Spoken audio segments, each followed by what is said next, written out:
This has been Strictly Ball Business. Strictly ball business. Strictly ball business. I like that video.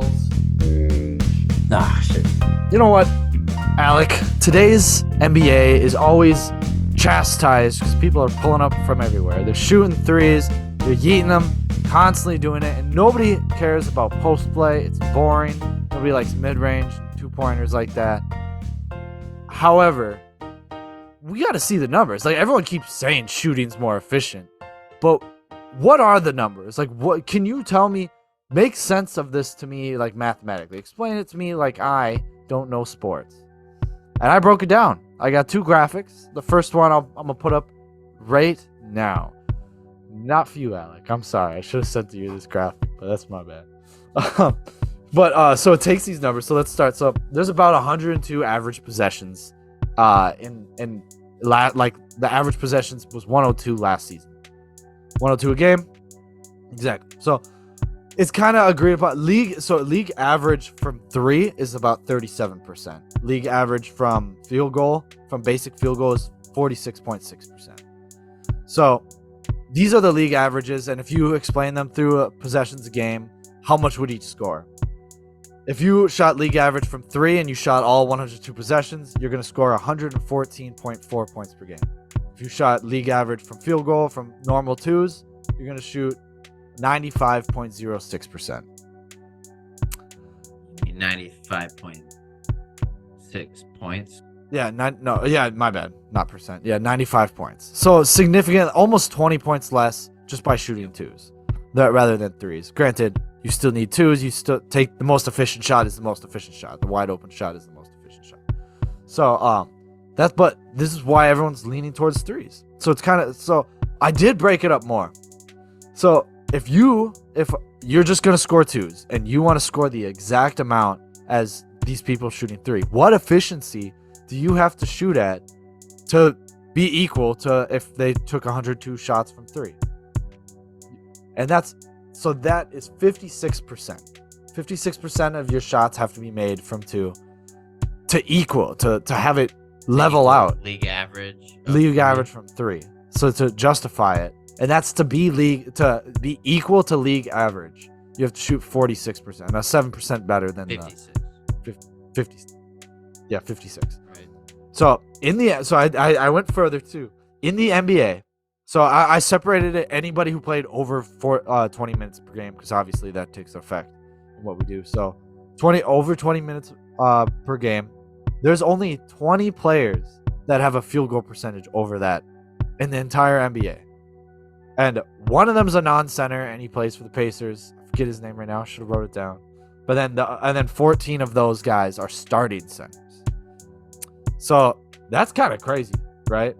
Like, so few people, and that's to even just be average. If they shoot over 40%, take a second graphic. If they shoot over 40%, which is what the league, a lot of shooters are getting to that, then they're going to be scoring 122 points per game. Per 102 possessions. And the needed field goal would have to shoot 60%. To match 60% is the 40% from three. And only 17 NBA players shoot over 60%. One's a non-center, 11 are starting centers. That's 4% of the NBA is justified by shooting twos. That's pretty insane now. And this is why everyone's moving to shooting. Why shooting matters so much is because only 4% of the NBA can justify not shooting to the threes. Yeah. You have to keep up with what everyone's doing around you. You can't go out there not shooting threes and have a team, put 4 threes on your head in a row, put them all in, and have a 12-point swing. Like, you cannot go into games having stuff like that happen, because you got to be able to fight fire with fire. And that's what the data tells us. It's really just simple multiplication. You think we would have been able to figure this out like 50 years ago, but now they're like, holy crap, guys, I figured it out. They got it. 3 is greater than 2. It's simple math, but it works. But I wanted to explain this because, nobody's actually explained this to me. I want to do the math. Now, those that watching it, they don't have to ask anyone. They don't have, sometimes you can look down and be like, Why is it better to shoot threes? No, I think it's great talking about, what it is in terms of points per game. Like, even just talking about it, league average, what it is right now, it being a 20-point per game difference like that is insane.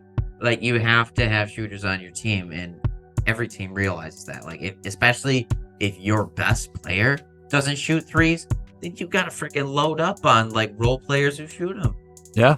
No, definitely. Exactly. It affects all of spacing. And I'm not saying that, like, still the effect of shooting threes is still there, too, like spacing the floor and stuff. Even if you're shooting 60% Yeah. from the field, it's still not as good as shooting 40%. The from more three. you have guys on the perimeter, you're going to keep the lanes open. So, I mean, those 2-point shots are going to come easier, too. Yes, sir. But what do you guys think of that? Let us know. Who's your favorite shooter right now? Comment that below. Let us know. We're curious. My favorite shooter right now, super easy, super basic, Steph Curry.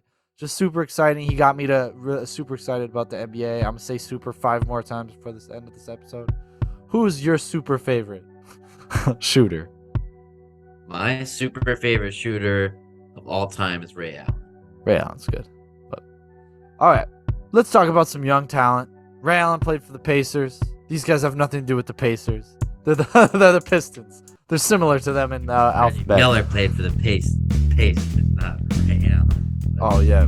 Oh, Ray Allen. Oh yeah. Well, that was a bad intro. All right, guys, that was strictly ball business, and we loved hearing you.